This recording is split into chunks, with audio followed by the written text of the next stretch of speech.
Hello and welcome to my channel. Today I am going to show you how you can bet Moneyline on Fanduel.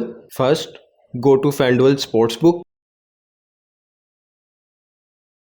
Here you have to choose in which category you want to bet. I will choose US Open.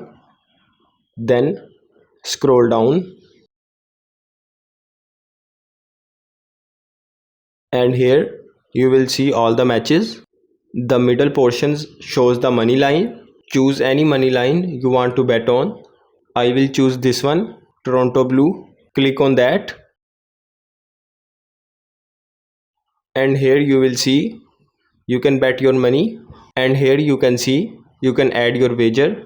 I will add $5 and here they will give you the amount you can win, and then after placing your amount this gray area will become green and you can click on that to place your bet. And this is how you can bet Moneyline on Fanduel. I hope you like this video. If you find this video helpful, please like and subscribe to our channel and we will see you in our next video.